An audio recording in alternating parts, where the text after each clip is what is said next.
Entre los múltiples atractivos que se ofrecieron durante la celebración de la Exposición Iberoamericana, tuvo un lugar preferente la organización de una amplia variedad de actividades recreativas y festivas.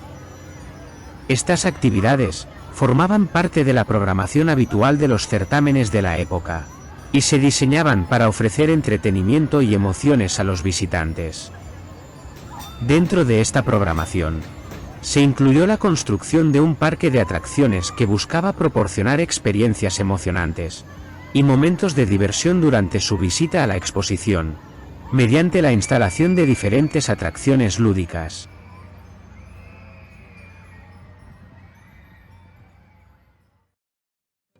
Siendo una apuesta personal del comisario de la exposición Cruz Conde, la ampliación de los terrenos prolongándolos estos al llamado sector sur, y a fin de animar este sector, se decidió ubicar el parque de atracciones al inicio de la Avenida de la Raza, a fin de que sirviera de nexo entre los pabellones comerciales que se repartirían por esa zona, mientras las representaciones permanentes de los países americanos ocuparían la zona norte del recinto. La parcela que ocupó las instalaciones del parque de atracciones se encontraba situada entre las avenidas de la Reina Victoria, actual de la Palmera, la de la Raza, y la de Moligny, con una extensión aproximada de 42.500 metros cuadrados. Convocado el concurso público para adjudicar la concesión del parque, por el cual el adjudicatario se haría cargo de la compra e instalación de todas las atracciones y servicios, así como de la gestión del mismo, este quedó desierto. Y tras varias tentativas infructuosas para conseguir contratar a algún empresario que se hiciera cargo de la explotación del parque, se decidió que el comité abonara los gastos tanto de compra como de la instalación de las grandes atracciones, siendo responsabilidad del concesionario la administración y gestión del parque, así como los gastos de funcionamiento de las atracciones, y las retribuciones del personal de mantenimiento necesario, percibiendo por ello la mitad de los ingresos. Contratándose para este cometido al empresario Manuel Gancedo Crespo, en el mes de abril de 1928.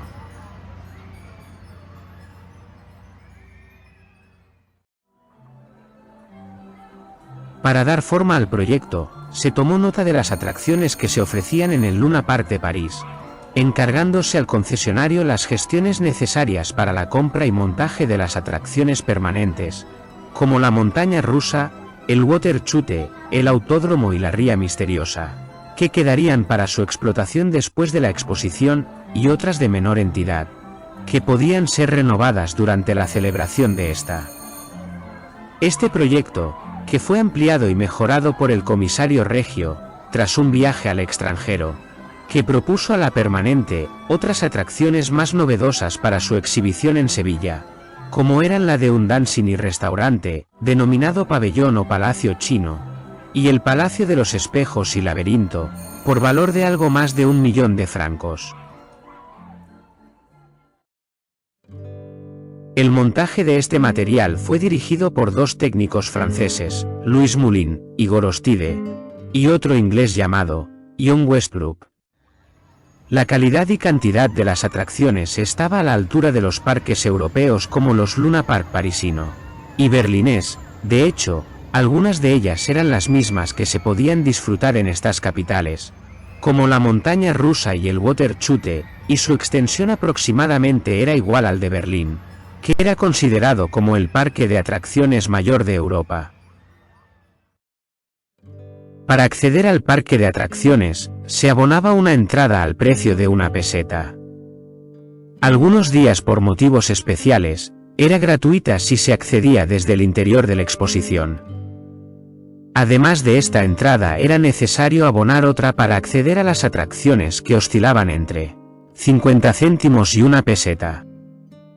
El acceso al recinto del parque se podía realizar desde el interior de la exposición, a través de las puertas de la avenida de Moligny, frente a la entrada lateral del pabellón de Colombia, o desde la avenida de la Raza, frente al pabellón de Jerez, o desde el exterior a través de la puerta situada en la avenida de la Reina Victoria, hoy de la Palmera.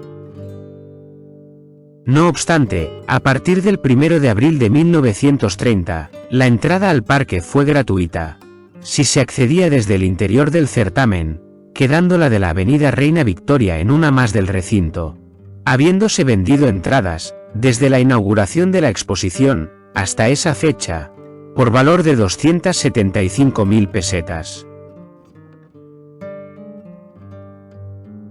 El diseño del parque y de las portadas estuvo a cargo de los arquitectos Jesús Guinea y Fernando de la Cuadra. La decoración de la portada del acceso, desde la avenida de la Reina Victoria, fue quizás la más compleja de todas. Estaba formada por una gran pirámide truncada escalonada, bajo la cual se situaba una concavidad a modo de concha, y dos grandes pilastras laterales. Construida en madera, esta puerta fue ejecutada en los talleres de Manuel Casanna. A esta decoración se le añadió posteriormente la iluminación artística, consistente en tres fuentes ficticias, una en la parte superior de la pirámide, y otras dos sobre cada una de las pilastras laterales. De la fuente central, brotaban surtidores de agua que bordeaban los escalones, como una cascada, dando la impresión de correr el agua. El conjunto se silueteaba con lámparas amarillas, con un total de 4.950 bombillas, siendo el coste de la iluminación de 57.000 pesetas. La puerta de la avenida de la Raza tomaba la forma semicircular de la rotonda de la entrada. Constaba de 3 arcos. El central de mayor tamaño tenía instalado el letrero de la entrada al parque de atracciones, y sobre este un gran sol. Los otros 2 arcos se situaban a los lados, estando todos sostenidos por 4 pilastras.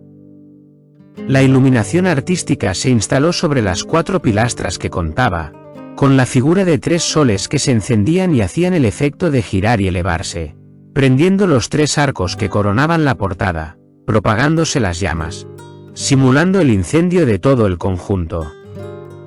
En un momento dado se apagaba todo, quedando solo el letrero en grandes caracteres de Parque de Atracciones. El conjunto de esta instalación se componía de 6.950 lámparas de diferentes colores, y tuvo un coste de 82.000 pesetas. La puerta de la avenida de Moligny estaba formada por 2 enormes pilares coronados por pináculos, y sobre el dintel figuraba un pavo real con fondo de madera decorada con lámparas, produciéndose el efecto de que el pavo real abría y cerraba la cola.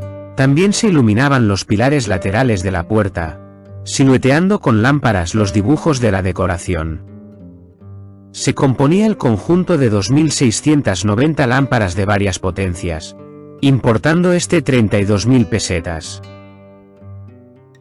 Estas iluminaciones artísticas de las portadas de acceso, las podemos considerar como las más avanzadas del momento, siendo creaciones de Fernán Jacopozzi, que también diseñó para la exposición, la iluminación artística de la cúpula del restaurante Pasaje de Oriente, situado en la avenida de la Raza. Todas ellas eran creaciones de Jacopozzi, un mago en este tipo de espectáculos, que en aquella época triunfaba en París con sus iluminaciones de la Torre Eiffel y de otros monumentos parisinos, además de los comercios y los grandes almacenes, que atraían al gran público a ellos. En 1917 llegó a crear un falso París para engañar a los aviadores enemigos, lo que le valió la Legión de Honor. Por todo el recinto del parque se distribuyeron las atracciones, los kioscos y las tiendas de venta de recuerdos y artículos de bazar concedidas a particulares, además de pequeñas atracciones, de tiro al blanco, diferentes tíos vivos, etc., que eran comunes en las ferias, y que se renovarían cada cierto tiempo. A estas instalaciones se le sumó otras atracciones oficiales, de carácter permanente, más espectaculares, que atraerían al gran público, siendo las principales la montaña rusa, la ría misteriosa, el water chute, el autódromo eléctrico, el látigo, y el Palacio de los Espejos y Laberinto. La montaña rusa era una de las mayores del mundo, con un recorrido de 2000 metros y una altura de 22 metros. Se diferenciaba de otras por estar completamente decorada, presentando el aspecto de un paisaje fantástico, de tal forma que ni en pleno viaje podía verse el entramado del armazón. Sus similares solían dejar al descubierto el armazón de hierro y madera que la sostenía. Se construyeron túneles, caídas rapidísimas y otras sorpresas. Funcionaba en esta atracción 6 trenes, con una cabida de 30 personas en cada uno de ellos. Los descensos rapidísimos de los coches por la montaña tenían una gran emoción, siendo el precio del viaje de 1 peseta. El water chutes, llamado también choque de agua, atrajo poderosamente la atención de los visitantes. Las dimensiones eran considerables. Solo el estanque de llegada tenía 70 metros de longitud por 14 de ancho.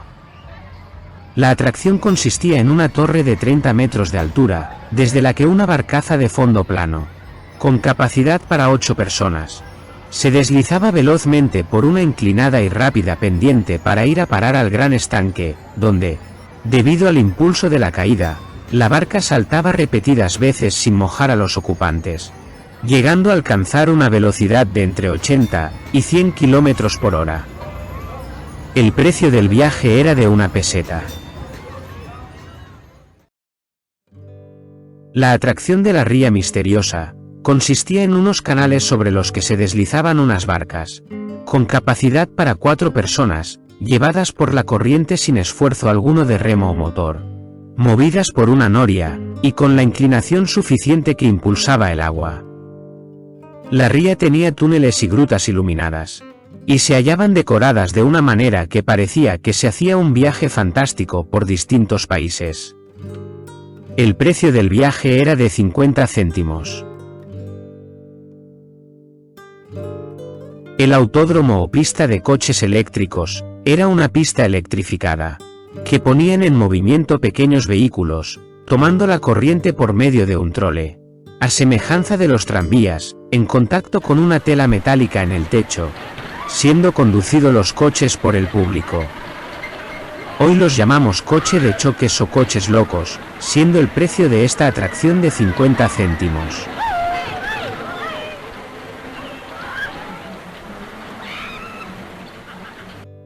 Otras de las atracciones oficiales fueron el llamado Palacio de los Espejos y el Laberinto, consistentes en una estructura de planta hexagonal en la que iban montados cilindros con espejos, que al moverse, mediante el principio del caleidoscopio, producía visiones de escenas infinitas, obteniendo efectos sorprendentes. Alrededor del edificio se construyó un laberinto con 12 puertas con sorpresas. También fue instalación oficial, el Palacio o Pabellón Chino, el cual contenía un restaurante y una sala de bailes con cabaret. El edificio tenía una estructura metálica, recubierta de planchas de madera, siendo su decoración, tanto interior como exterior, de estilo chino, con pintura en tonos rojo, negro y oro. En el exterior, se habían colocado en los ángulos figuras doradas de Buda sedente. La sala de bailes era de planta hexagonal de 15 metros de diámetro, con galería y terraza alrededor. A un lado de esta, se elevaba una torre de 30 metros de altura, siendo accesibles 4 de los 8 pisos con que contaba, en los que se habían instalado reservados. Una sinuosa ría lo recorría perimetralmente, que era cruzada por 4 puentes de madera, imprimiendo al conjunto un aire típicamente oriental. Este establecimiento se dedicaba a ofrecer comidas con espectáculos y atracciones españolas y extranjeras, al precio de 6 pesetas el cubierto, así como cenas animadas por 3 orquestas, con cotillones y regalos. El parque contó con otro establecimiento para comidas, este de carácter más popular, como una gran cervecería, conocido como la Gran Brasserie.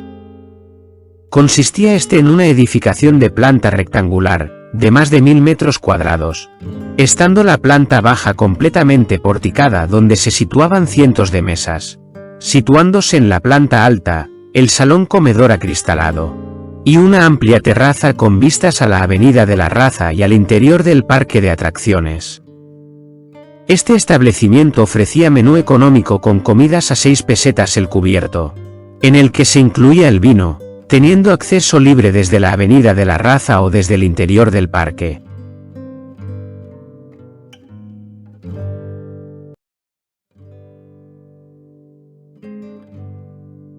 El parque también estuvo dotado de un edificio administrativo, llamado Casa de Administración, que fue diseñado por Vicente Traver, con la colaboración del joven arquitecto Jesús Guinea, y realizado por el contratista Francisco Jiménez. Se situaba en el lateral izquierdo de la glorieta de acceso de la puerta de la Avenida de la Reina Victoria, alojándose en el interior el despacho de la dirección del parque, así como oficinas y portería. Y otro para servicios públicos, llamado Pabellón Sanitario, que contaba con unas instalaciones de aseos dotadas de water closet, bidet, urinarios, lavabos, etc. Se ubicó este edificio entre las atracciones llamadas Water Chute y el 8. De planta rectangular, tenía una superficie de casi 80 metros cuadrados. Se dividía en 2 espacios de composición simétrica, el de la izquierda para retretes de caballeros, y el de la derecha como tocador de señoras. Además de las atracciones oficiales, existían otras que fueron instaladas por particulares y que iban variando durante el transcurso de la muestra, como fueron la rueda monumental, una especie de noria, el látigo, la cocina de mi suegra, que consistía en partir cacharros de barro con una pelota, el Mont Blanc Metropolis, que reproducía una ciudad en miniatura con movimientos mecánicos, y el denominado barrio andaluz con una pequeña plaza de toros. También estaban el Palacio de la Risa, el Diabolique, las butacas locas, los balancines, y varios tío vivos, menos espectaculares pero más conocidos por su concurrencia en la calle del infierno de la Feria de Abril, e incluso un potomatón, toda una novedad que tan solo 4 años antes había sido patentado. Entre los carruseles instalados había uno que llamó la atención, denominado aeroplano. Tenía la originalidad de llevar colgados de su eje central 8 aviones, que al funcionar estos, se elevaban a una altura que daba la sensación de ir volando. También había un piano gigantesco montado por la casa sevillana Piano Piazza. También se programaron algunas atracciones como Bikeneder, alambrista aéreo, o el artista Mais, con arriesgados ejercicios con motocicleta sobre un cable, y el hombre proyectil, que realizaban los hermanos Edmundo y Vittorio Zacchini, que se introducía en un tubo a modo de cañón, instalado sobre un camión, y que mediante aire comprimido lanzaba al hombre bala hasta una red situada a unos 60 metros.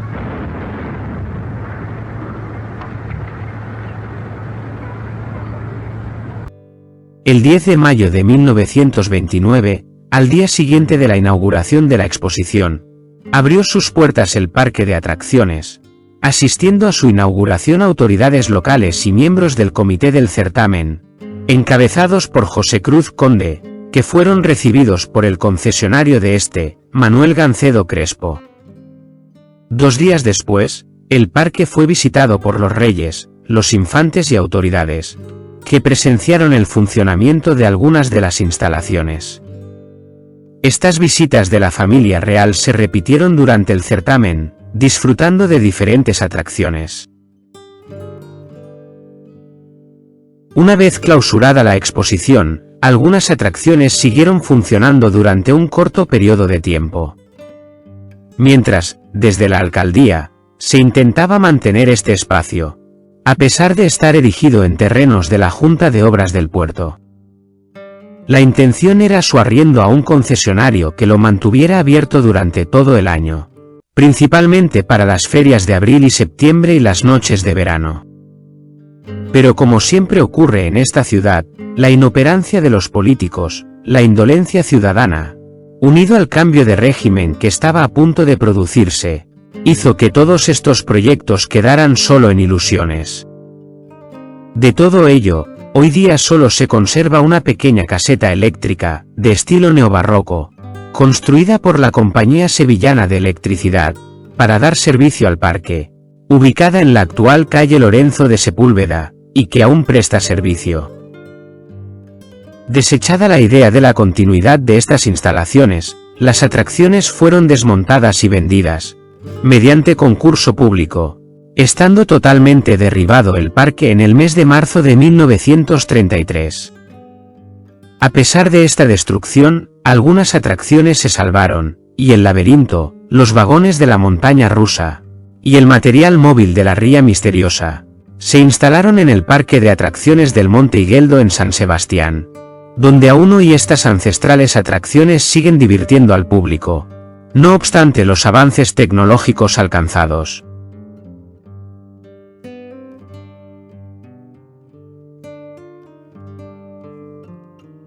Pese al considerable esfuerzo y las inversiones realizadas para traer a Sevilla estas grandes atracciones para la exposición, careció de una planificación realista, y el excesivo gasto que soportó el comité para levantar estas instalaciones no fue parejo con la publicidad y las labores para atraer al gran público, siendo la falta de afluencia de visitantes el factor determinante de su fracaso, a pesar de la calidad y el alto nivel que disfrutó el parque de atracciones de la exposición.